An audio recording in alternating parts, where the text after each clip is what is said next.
Hello, Bearded Bloggins here. Another question, another video. This video's question is, what was the most positive thing that has come from your diagnosis?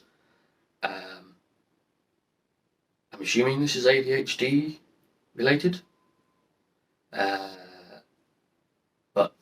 I will kind of cover the other conditions.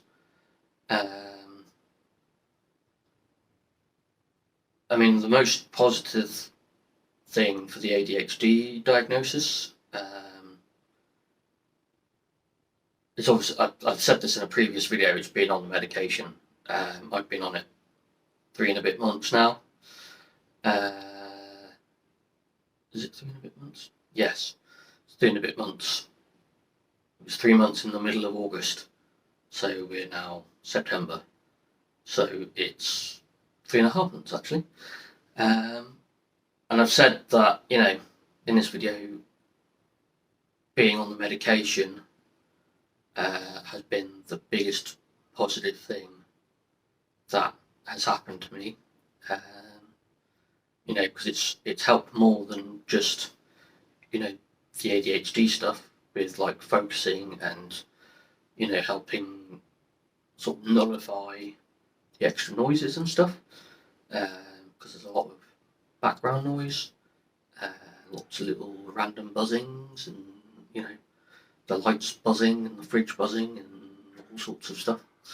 So that video's on the channel somewhere.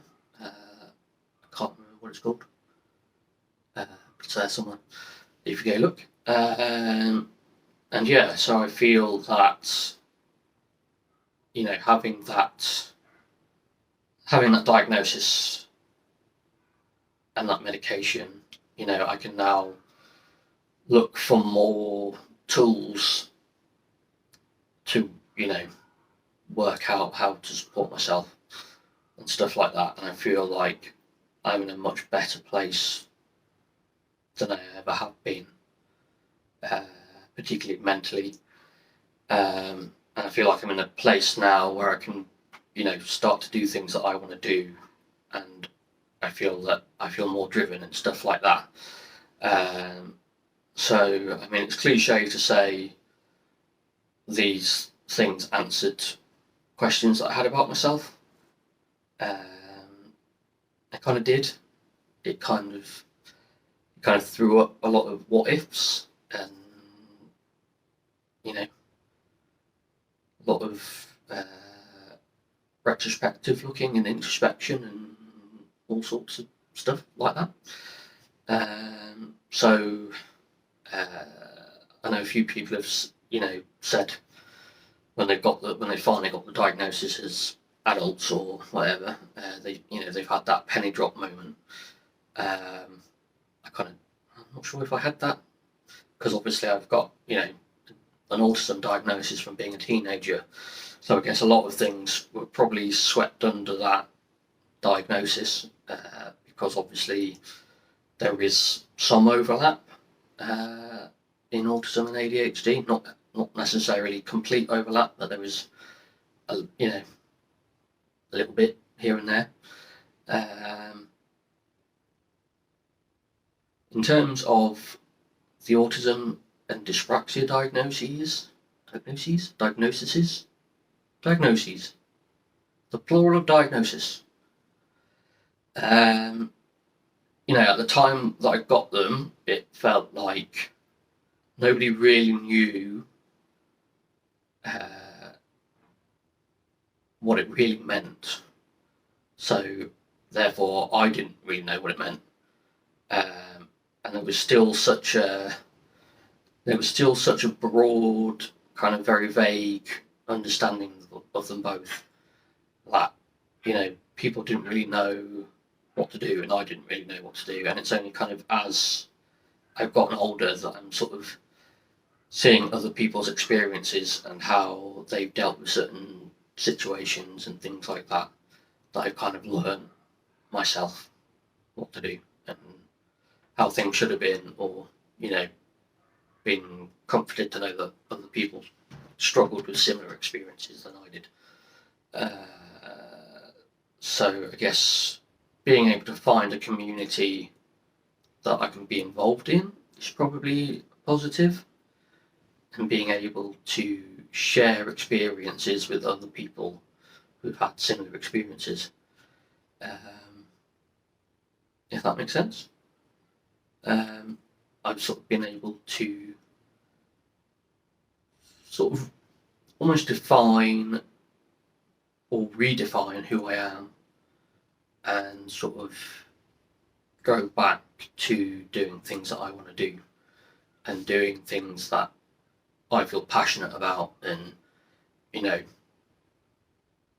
I've had my struggles, so I want to share those struggles with other people to help them through their own struggles.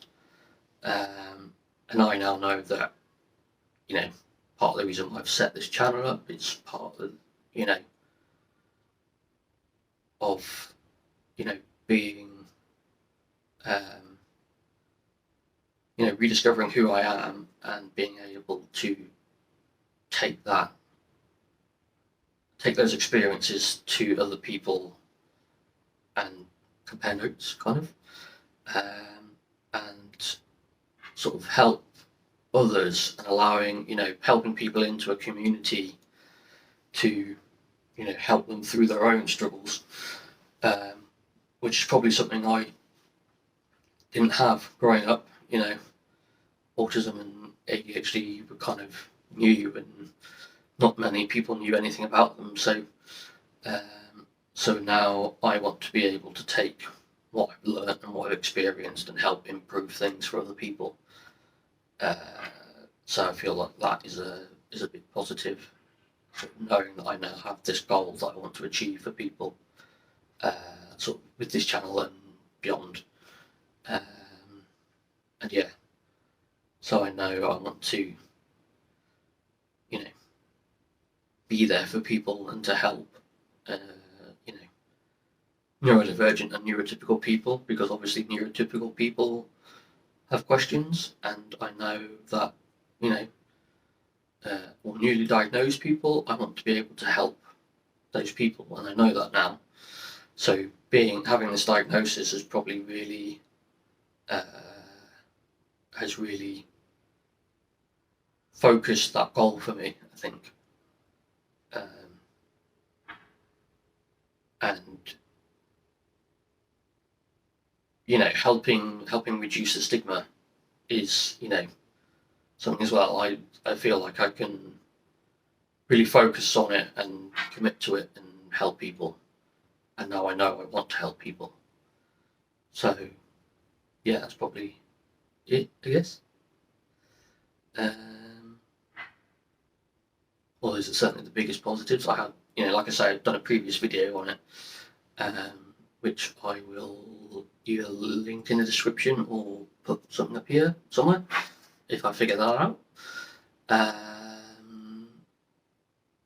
Yeah, I think that's probably it, really. So cheers for watching. See you in the next one.